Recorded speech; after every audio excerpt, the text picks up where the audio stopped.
Hi, it's me Bishar and Bishar talks. ഞാനിന്ന് നിങ്ങളുടെ മുമ്പിൽ വന്നിരിക്കുന്നത് വളരെ വ്യത്യസ്തമായൊരു വീഡിയോ ആയിട്ടാണ്. നമുക്കറിയാം, നാം സാധാരണ പറയാറുണ്ട്, പറഞ്ഞ വാക്ക് എറിഞ്ഞ കല്ല് കൊഴിഞ്ഞുപോയ നിമിഷങ്ങൾ നമുക്ക് തിരിച്ചു കിട്ടില്ല എന്ന്. എന്നാൽ ഇന്ന് സോഷ്യൽ മീഡിയയിൽ, ഫേസ്ബുക്ക്, വാട്സപ്പ് പോലെയുള്ള സോഷ്യൽ മീഡിയയിൽ നാം എന്ത് പോസ്റ്റ് ചെയ്യുകയാണെങ്കിലും, അത് വാക്കാവട്ടെ, വീഡിയോ ആവട്ടെ, എനിത്തിങ് എന്തുമാവട്ടെ, പോസ്റ്റ് ചെയ്ത് കഴിഞ്ഞാൽ നമുക്കത് തിരിച്ചെടുക്കാനും ഉടനെ ഡിലീറ്റ് ചെയ്യാനും ഓപ്ഷൻ ഉണ്ട്. അതുമാത്രമല്ല, ഇനി നാം ഡിലീറ്റ് ചെയ്ത് കഴിഞ്ഞാൽ തന്നെ എന്തെങ്കിലും ഒരു പ്രശ്നം വരികയാണെങ്കിൽ, എന്തെങ്കിലും ഒരു ഇഷ്യൂ ജനറേറ്റ് ചെയ്യുകയാണെങ്കിൽ പിന്നീട് അത് തിരിച്ചെടുക്കാൻ നമ്മുടെ സംവിധാനങ്ങൾക്ക് കഴിയും എന്നുള്ളതാണ് യാഥാർത്ഥ്യം. അതുകൊണ്ട് നാം ഫേസ്ബുക്ക്, വാട്സപ്പ് പോലെയുള്ള സോഷ്യൽ മീഡിയകളിൽ എന്തെങ്കിലുമൊക്കെ പോസ്റ്റ് ചെയ്യുകയാണെങ്കിൽ അത് പല തവണ ആലോചിച്ചതിന് ശേഷം മാത്രമേ പോസ്റ്റ് ചെയ്യാൻ പാടുള്ളൂ.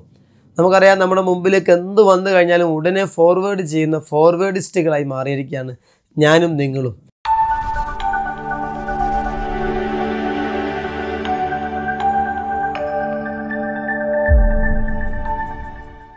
ഒരാൾക്ക് ശരാശരി 25ഓളം വ്യത്യസ്തമായ ഗ്രൂപ്പുകളുണ്ടാവും. അതോടൊപ്പം തന്നെ 500-ലധികം കോണ്ടാക്റ്റുകളും ഉണ്ടാവും. നമുക്ക് വരുന്നതൊക്കെ നാം പലപ്പോഴും മറ്റുള്ളവർക്ക് ഷെയർ ചെയ്യുന്ന ആളുകളാണ് നാം.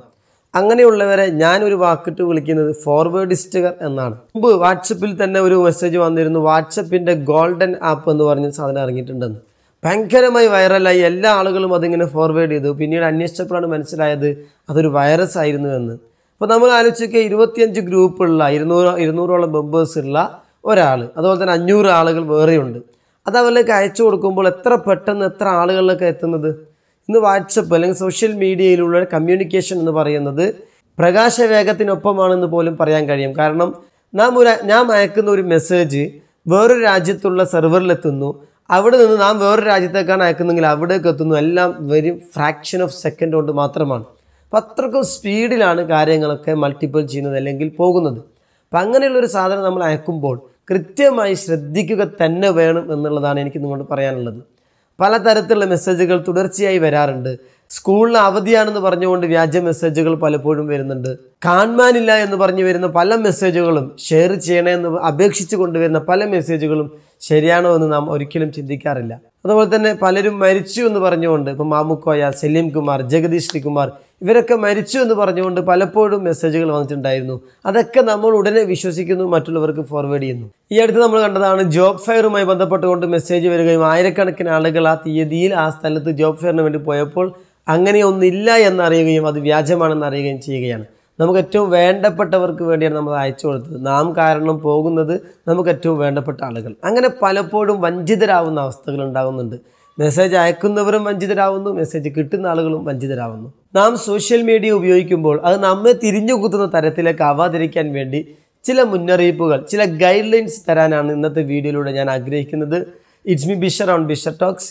നിങ്ങൾ ഇതുവരെയായി എൻ്റെ ചാനൽ സബ്സ്ക്രൈബ് ചെയ്തിട്ടില്ല എങ്കിൽ സബ്സ്ക്രൈബ് ചെയ്യുകയാണെങ്കിൽ നിങ്ങൾക്ക് ഉപകാരപ്രദമാകുന്ന വീഡിയോകൾ അപ്പോൾ നിങ്ങൾക്ക് ലഭിക്കും. ഒപ്പം നിങ്ങൾ ബെൽ ബട്ടൺ കൂടി എനേബിൾ ചെയ്യണം. ഒന്നാമത് നാം ചിന്തിക്കേണ്ടത്, കിട്ടുന്നതൊക്കെ അയക്കുന്ന ഒരു സ്വഭാവമുള്ള ആളാണോ ഞാൻ എന്നാണ് നിങ്ങൾ ആദ്യമായി ചിന്തിക്കേണ്ട ഒരു വസ്തുത. എന്ത് കിട്ടിയാലും അത് ഉടനെ ഫോർവേഡ് ചെയ്യുന്നൊരു വ്യക്തിയാണോ എന്ന് ചിന്തിക്കുക. അങ്ങനെയാണെങ്കിൽ നിങ്ങളുടെ പേര്, അല്ലെങ്കിൽ ഞാനാണെങ്കിൽ എൻ്റെ പേര് ഫോർവേഡിസ്റ്റ് എന്നാണ്. അഥവാ എന്തും നമ്മൾ ഫോർവേഡ് ചെയ്യുന്നു. എന്നാൽ നമ്മുടെ വിലപ്പെട്ട സമയം ഉപയോഗിച്ച് നാം പലർക്കും പല ഗ്രൂപ്പുകളിലും 100ഓളം ഗ്രൂപ്പുകൾ അല്ലെങ്കിൽ പല ഗ്രൂപ്പുകളിലേക്കും അയക്കുന്ന മെസ്സേജുകൾ നമ്മേക്കാൾ മുമ്പോ നമുക്ക് ശേഷമോ മറ്റു പലരും അയക്കുന്ന ഒരവസ്ഥ വിശേഷം ഉണ്ടാകാറുണ്ട്. അതുകൊണ്ട് ചിന്തിക്കുക, ഞാൻ എല്ലാം അയക്കുന്ന, വേണോ വേണ്ടേ ഒന്നും ചിന്തിക്കാതെ എല്ലാം അയക്കുന്ന ഒരു സ്വഭാവ പ്രകൃതക്കാരനാണോ ഞാൻ എങ്കിൽ ഞാൻ ഒരു ഫോർവേഡിസ്റ്റുകാരനാണ്. ആ ഒരു സ്വഭാവം എനിക്ക് നല്ലതല്ല. ഭാവിയിൽ എന്തെങ്കിലും ഒരു പ്രശ്നത്തിൽപ്പെടാൻ സാധ്യതയുണ്ട് എന്ന് ചിന്തിക്കുക. കാരണം IPC സെക്ഷൻ പ്രകാരം ഉണ്ടാകുന്ന കേസിനേക്കാൾ എത്രയോ 10 മടങ്ങ് പ്രയാസമുണ്ടാക്കുന്ന കേസാണ് സൈബർ മേഖലയിൽ ഉണ്ടാകുന്നത്. അതുകൊണ്ട് കുടുങ്ങിയാൽ വലിയ കുടുക്കായിരിക്കും. അതുകൊണ്ട് ചിന്തിക്കുക, ഞാനൊരു ഫോർവേഡിസ്റ്റാണോ എങ്കിൽ സൂക്ഷിക്കുക. രണ്ടാമത്തെ ഗൈഡ് ലൈൻ എന്ന് പറയുന്നത്, നാം എന്തും ആർക്കും അയച്ചു കൊടുക്കുന്നതിന് മുമ്പ് വാട്ട് ഈസ് പർപ്പസ്, ഇത് ഞാൻ അയക്കേണ്ടതിൻ്റെ ആവശ്യകത എന്ത്, why I want to send it എന്ന ഒരു ചോദ്യം നാം നമ്മോട് ചോദിക്കുക എന്നുള്ളതാണ് രണ്ടാമത്തെ ചോദ്യം. നാം നമ്മോട് ചോദിക്കുക, ഞാൻ ഇതെന്തിനാണ് അയക്കുന്നത് എന്ന്. അതിനൊരു കൃത്യമായ റീസൺ ഉണ്ടെങ്കിൽ മാത്രം അത് അയക്കുക എന്നുള്ളതാണ് രണ്ടാമത്തെ ഗൈഡ് ലൈൻ. മൂന്നാമത്തെ ഗൈഡ് ലൈൻ, നാം ഒരു മെസ്സേജ് അയക്കുമ്പോൾ, പല ഗ്രൂപ്പുകളിലേക്കും അയക്കുമ്പോൾ, നാം അയക്കുന്ന ഗ്രൂപ്പ് ഈ മെസ്സേജ് അയക്കാൻ അനുയോജ്യമാണോ എന്ന് ചിന്തിക്കുന്നതാണ്. നമുക്ക് പല തരത്തിലുള്ള ഗ്രൂപ്പുകളുണ്ടാവും. ഫാമിലി ഗ്രൂപ്പ്, ഫ്രണ്ട്സിൻ്റെ ഗ്രൂപ്പ്, പ്രൊഫഷൻ, നമ്മൾ ജോലിയുമായി ബന്ധപ്പെട്ടത്. ചില ഗ്രൂപ്പുകൾ ചില മീറ്റിങ്ങുകൾ മാത്രമുള്ളതിനായിരിക്കാം. ചില ഗ്രൂപ്പുകൾ ചില സ്പെഷ്യൽ പർപ്പസ് മാത്രം വെച്ചിട്ടുള്ളതായിരിക്കാം. അപ്പോൾ നമുക്ക് കിട്ടുന്ന ഒരു ജനറൽ മെസ്സേജ് ആ ഗ്രൂപ്പിലേക്ക് അയക്കുമ്പോൾ അത് ആ ഗ്രൂപ്പിൻ്റെ നിയമാവലികൾക്ക് തെറ്റായിരിക്കും. പലപ്പോഴും നമ്മൾ ഇകഴ്ത്തപ്പെടാനും മറ്റുള്ളവരുടെ മുമ്പിൽ നമ്മളെ ഒന്ന് ചെറുതായി പോകാനുള്ള സാധ്യത ഉണ്ടാകാറുണ്ട്. അത് സൂക്ഷിക്കുക എന്നുള്ളതാണ് മൂന്നാമത്തെ ഗൈഡ് ലൈൻ.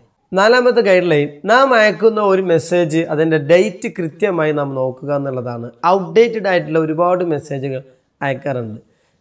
ഉദാഹരണത്തിന് ഇപ്പം ഫെബ്രുവരി 25 ആണെങ്കിൽ നമ്മൾ 23-ന് അയക്കുന്നത് എങ്കിൽ ചിലപ്പോൾ അത് കഴിഞ്ഞ വർഷത്തെ ഫെബ്രുവരിയിൽ വന്ന മെസ്സേജ് ആയിരിക്കാം. അപ്പോൾ അത് പെട്ടെന്ന് കിട്ടുന്ന ഒരാളും ആ തീയതി പ്രത്യേകം നോക്കിയെന്ന് വരില്ല. അപ്പോൾ അങ്ങനെ ഒരുപാട് പ്രയാസങ്ങൾ ഉണ്ടാകാറുണ്ട്. അതുകൊണ്ട് ഔട്ട്ഡേറ്റഡ് ആയ മെസ്സേജ് ആണോ എന്ന് ചെക്ക് ചെയ്തതിന് ശേഷം മാത്രം അയക്കുക. അഞ്ചാമത്തെ ഗൈഡ് ലൈൻ, നാം അയക്കുന്ന ഒരു മെസ്സേജ് കൃത്യമായും 100% സത്യസന്ധമാണോ എന്ന് അന്വേഷിച്ചതിന് ശേഷമാണ് മറ്റുള്ളവർക്ക് അയക്കേണ്ടത്. അത് കൃത്യമായി അന്വേഷിക്കാറുണ്ടോ എന്നൊന്ന് ചിന്തിക്കുക. അങ്ങനെയാണെങ്കിൽ നമുക്കതൊരു പ്രയാസം ഉണ്ടാവില്ല. ഉദാഹരണത്തിന് പല മെസ്സേജുകൾ വരാറുണ്ട്. ക്യാൻസറിന് ഇതാ മരുന്ന് കണ്ടെത്തിയിരിക്കുന്നു, ക്യാൻസറിന് മരുന്നില്ലാതെ ചികിത്സ വന്നിരിക്കുന്നു, അവയവദാനവുമായി ബന്ധപ്പെട്ട് കുട്ടി മിസ്സായി, അങ്ങനെ പലതരത്തിലുള്ള മെസ്സേജുകൾ വരാറുണ്ട്. അപ്പോൾ നമ്മളത് സത്യസന്ധമാണോ എന്ന് അന്വേഷിച്ചതിന് ശേഷം മെസ്സേജ് അയക്കുക എന്നുള്ളതാണ്, ഫോർവേഡ് ചെയ്യുക എന്നുള്ളതാണ് അഞ്ചാമത്തെ ഗൈഡ് ലൈൻ. ആറാമത്തത്, പല മെസ്സേജുകളിലും താഴെ ഒരു ഫോൺ നമ്പർ കൊടുത്തിട്ടുണ്ടാവും. എന്നിട്ട് ഉടനെ ഷെയർ ചെയ്യൂ, സഹായിക്കൂ, ഉടൻ ഷെയർ ചെയ്ത് കഴിഞ്ഞാൽ സഹായം എത്തിക്കാൻ പറ്റും എന്നൊക്കെ പറഞ്ഞിട്ടാണ് പല മെസ്സേജുകളും ഉണ്ടാകാറുള്ളത്. ആ നമ്പറിലേക്ക് ഒന്ന് വിളിച്ച് ആ നമ്പർ ലഭ്യമാണോ, എടുക്കുന്നുണ്ടോ, ഉണ്ടെങ്കിൽ സത്യമാണോ എന്ന് അന്വേഷിച്ചതിന് ശേഷമായിരിക്കണം ആ മെസ്സേജ് അയക്കേണ്ടത്. കാരണം ഈ അടുത്ത് കാണാതായ ഒരു കുട്ടിയുമായി ബന്ധപ്പെട്ടൊരു മെസ്സേജ് ഇങ്ങനെ ഷെയർ ചെയ്തുകൊണ്ടിരിക്കുകയാണ്.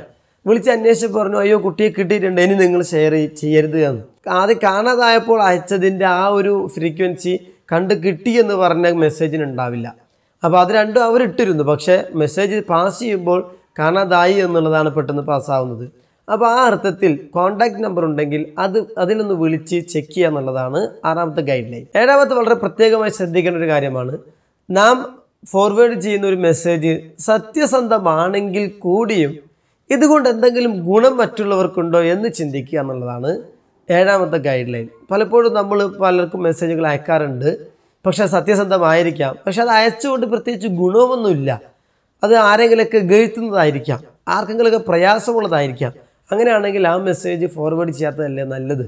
പലപ്പോഴും പല കേസിലും പെടുന്ന പലതരത്തിലുള്ള മെസ്സേജുകളൊക്കെ വരാറുണ്ട്, അയക്കാറൊക്കെ ഉണ്ട്. പക്ഷെ ചിലതൊക്കെ സത്യസന്ധമാകണമെന്നില്ല. സത്യസന്ധമാണെങ്കിൽ പോലും അത് യഥാർത്ഥ കേസ് ആവണമെന്നില്ല. പലപ്പോഴും പല പകപോക്കലിൻ്റെയും ഭാഗമായിട്ടൊക്കെ പലതരത്തിലുള്ള മെസ്സേജുകൾ വരാറുണ്ട്. അപ്പോൾ നമ്മളും ഈ സമൂഹത്തിൽ ജീവിക്കുന്നവരാണ്.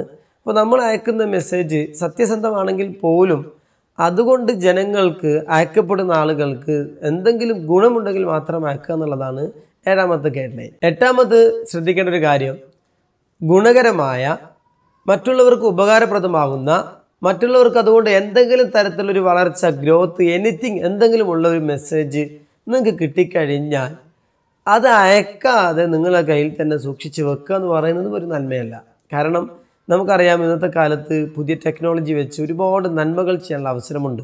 അപ്പോൾ ആ നല്ല അറിവുകൾ, കരിയറുമായി ബന്ധപ്പെട്ട് അല്ലെങ്കിൽ സ്വഭാവവുമായി ബന്ധപ്പെട്ട് നല്ല നല്ല മെസ്സേജുകൾ ഉണ്ടാകുമ്പോൾ ആ മെസ്സേജ് അയച്ചു കഴിഞ്ഞാൽ, അതാരെങ്കിലും കണ്ടു കഴിഞ്ഞാൽ, കേട്ട് കഴിഞ്ഞാൽ എന്തെങ്കിലും ഗുണമുണ്ടെന്ന് നിങ്ങൾക്ക് ബോധ്യമായാൽ, അത് സത്യസന്ധമാണെന്ന് ഉറപ്പായാൽ, അതിലുണ്ടായിരിക്കുന്ന നമ്പർ നിങ്ങൾ വിളിച്ചപ്പോൾ അത് ഓക്കെ ആണെന്ന് നിങ്ങൾക്ക് ബോധ്യമുണ്ടെങ്കിൽ അത് അയക്കുക എന്നുള്ളതാണ് അടുത്തത് ഏറ്റവും പ്രധാനം. കാരണം ഒരു നന്മ മറ്റുള്ളവർക്ക് എത്തിച്ചു കഴിഞ്ഞാൽ ആ നന്മ അവർക്ക് ആ നന്മയുണ്ടാകുമ്പോൾ അതിൻ്റെ പ്രതിഫലം നമുക്കും ഉണ്ടാവും, നിങ്ങൾക്കും ഉണ്ടാവും.